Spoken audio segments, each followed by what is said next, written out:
Returning to the Korean Peninsula again, circa 1950, MDG Games, MacArthur's War. Going to go ahead and move on to the July 1950 turn.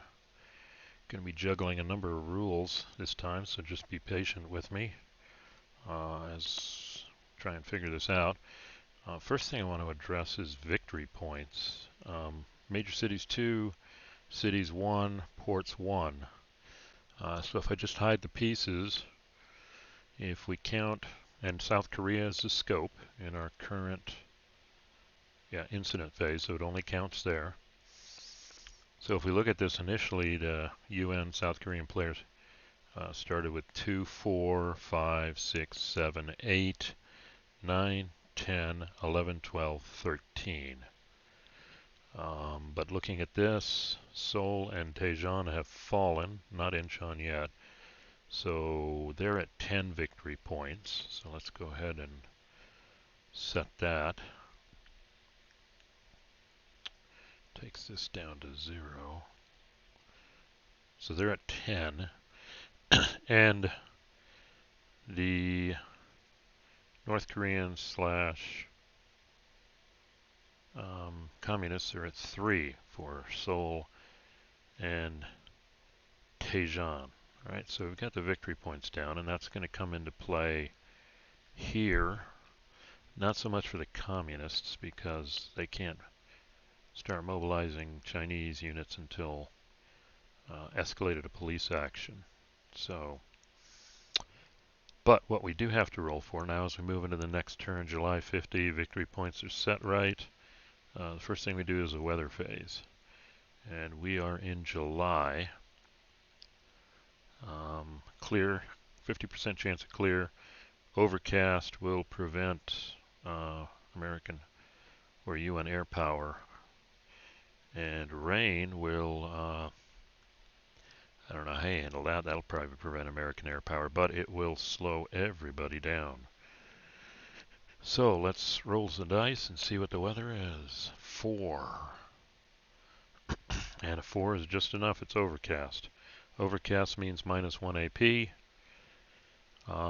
All the US can do is 1 AP. That pretty much rules it out, so they're not going to waste a victory point on that, buying that. So let me go ahead and set this.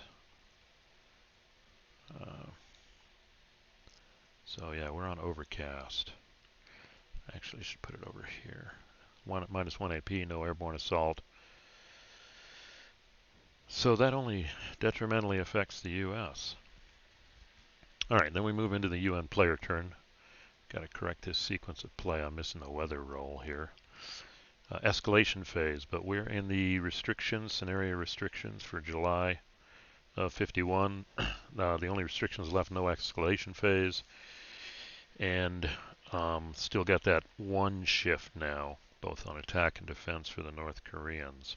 So skip that air phase. Not going to do that because of the overcast. So we're in the reinforcement phase.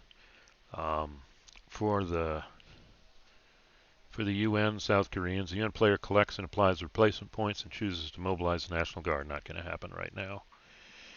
All we can do at the incident level is the Cape ROK gets 1 replacement point. The asterisk doesn't apply anymore because Seoul has fallen. So they have 1, and the unit must be in supply. This unit, even though the rail lines here are cut due to the zone of control, 1, 2, 3, 4, or they could go all the way to Pusan. Any city still in South Korean control can act as supply. So 1, 2, 3, 4. So both these units are in supply. They can get replacements. Now I'm going to do this unit here. You'll see why a little later. So that's their 1 replacement point.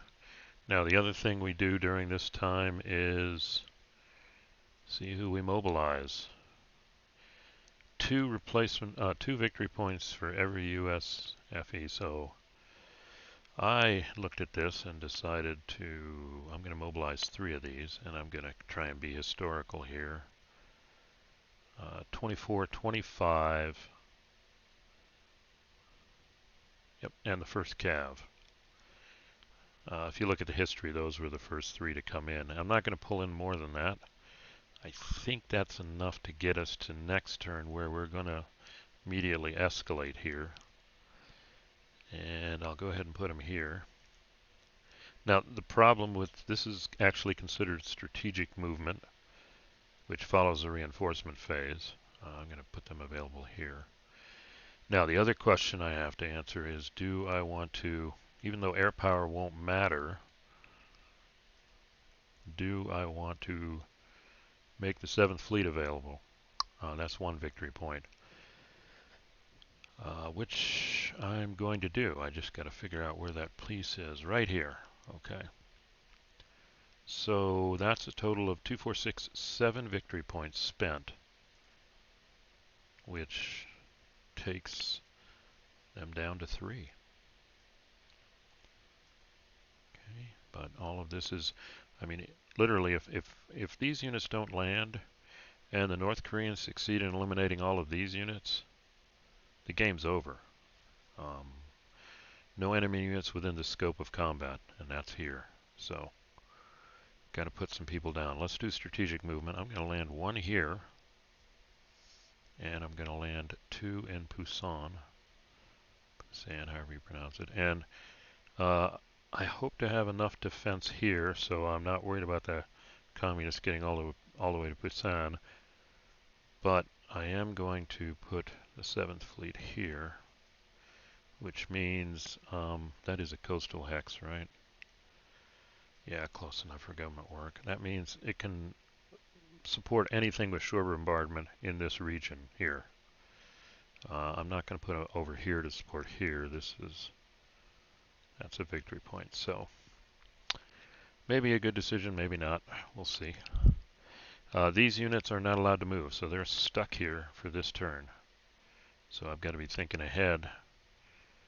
This immediately can support this flank and prevent sweeping through here, although they could use the zone of control trick and get past here. So that's something I got to worry about.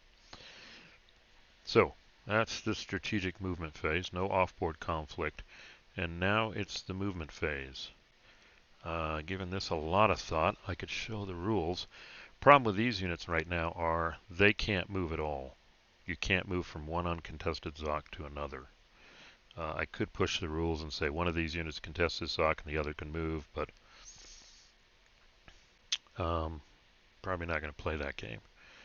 So what I'm going to do is move this guy down here first. And this immediately now gives a path for these units to retreat all the way out here and down. The bigger problem, though, is supply is judged at the moment of movement.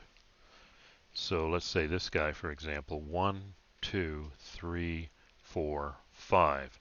He's in supply, but these 2 units, 1, 2, 3, 4, 5. Now I could put somebody here, 3, 4, and they'd be in supply. That's interesting. Let me think about that. 1, 2, 3. All right, there's another interesting rule. I mean, along with talking about supply, let's see if I can find it. There's a movement rule about road movement. Let me scroll down here. Sea movement, 7th Fleet. Sorry, I should have just paused. Here we go. Road movement. All UN units and Soviet units may conduct road movement. Chinese and North Korean can't. No routes are printed, but roads are assumed to be present on all non-mountain hexes. Units can conduct road movement, and what it does is pays 1 movement point per hex regardless of terrain, and no additional movement point for crossing river hexes. Okay, that's important, real important. So this one unit here pretty much opens it up. Now, as we start, moment of movement, this unit here is not in supply. 1, 2, 3, 4, 5. Can't get to the rail hex, can't get to the rail hex. But that means the movement is halved, but it can use road movement, which means it can go 1, 2, 3. Okay, so I'm probably going to lose these 2 units. But what that then does is 1, 2, 3, 4, 5. This puts this 5/8 in supply now. So these 2 units and this unit can escape using full movement and road movement to reposition down here to try and make a defense. Now, looking at the North Koreans, while last turn they did effectively use an overrun to then cause all this mayhem, their ability to use an overrun this next turn is reduced. And it's because overruns can only be done by units, I'm trying to look it up here, but only by units that start the turn stacked together. And because of those losses, here we go. Overrun, stack of units, units that begin the movement phase stacked together. Okay, that's the key here. And because of those losses in taking Seoul, effectively nobody is stacked together. So the only overrun that the North Koreans can do is with single units, which is good news. I mean, which means they can't overrun. So the UN can maybe get away with a single line of units. Not too worried about overruns next for the communist turn, but still worried about the leaky ZOC problem that we did see them use. So let's take this guy for example. He can move 8. 1, 2, 3, 4, 5, 6, 7, 8. He can get all the way around to here. Well, no, there's ZOC there. It's hard to loop around. That's the problem. But 1, 2, 3, 4, 6, 7, 8. He can get here. And yeah, this is a great position here, but I can't get anybody here because the river will cause all attacks to be halved. That's great, and I'm definitely going to put somebody in this position. I think the other 5/8. But this, yeah, I'll do that. 1, 2, 3, 4, 5, 6. Yep, right here. And that's on rough terrain. So hopefully that can hold. Next turn, escalate, bring in the rest of the Far East divisions. Start doing U.S. replacements. And I think we may be able to hold the line. The other strong position is here. 1, 2, 3. Well, let's see if this guy can get all the way around. 1, 2, 3, 4, 5, 6, 7. No, then he's stuck. He can't go ZOC to ZOC. There's no way to get to that position. That's just a shame. But he can go here, and that'll be a very strong position. And then the flank will have to be guarded by the two. Well, these two 2/8s are here, and we'll have to put another 2/8. Well, let's see.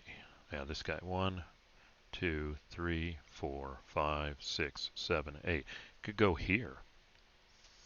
And then we'd have a leaky ZOC here, maybe. But I love that position right there. So that's where he's going to go.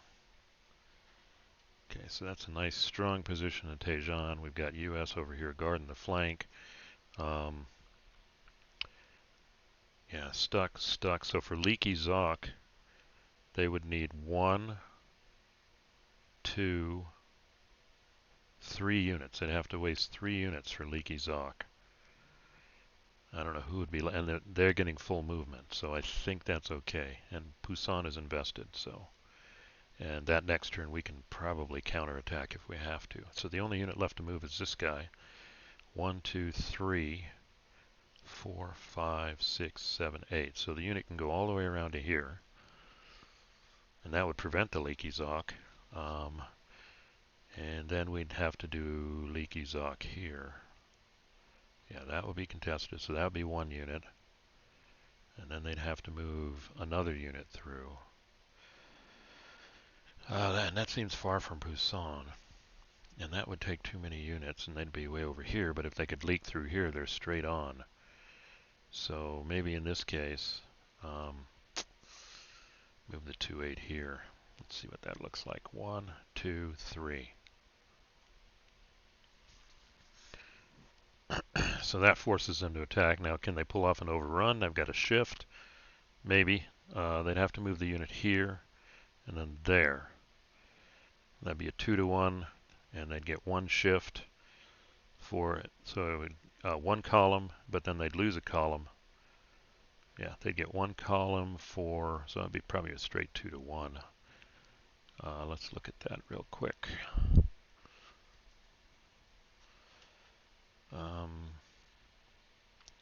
Yeah, it's just a risk you have to take. This is rough terrain. Yeah, it's either here or here, and I don't know. I'm not worried about this one so far. This one, they'd have to put somebody here. Then this guy could do that, or he could let somebody else come. Then he put somebody there. Then they have to put a third unit there. Pusan is covered. Could get ugly, but then they'd be ripe for counterattack. Well, or if they come here, what could they do? One here to here, then it'd take 1 unit, 2 units, and then they've got to run. Wow, they only had 1 more unit. So what's more dangerous, here or here? Don't know, but I think that's the best we can do. We'll find out next turn when it's the communist turn. Let's look at the sequence of play. Movement phase is done. Combat phase, no. Anybody on defense will have a 1 shift. Not going to waste it there. And now we're at the end phase. So that looks like the North Korean turn. I mean the UN turn. So I'm going to take this move away. And yeah, the question is it enough? Will it be enough to stop the North Koreans? They're pretty much, the battle in Seoul is what did it. If they had taken Seoul without the exchange, if they had had a DR or anything else, their army would be intact. But now they're somewhat weakened. So we'll see. And then next turn, the UN can attempt to escalate and see where we go from there. All right, well, that's a wrap for the UN July 1950 turn. We'll see what happens next. Thanks for listening.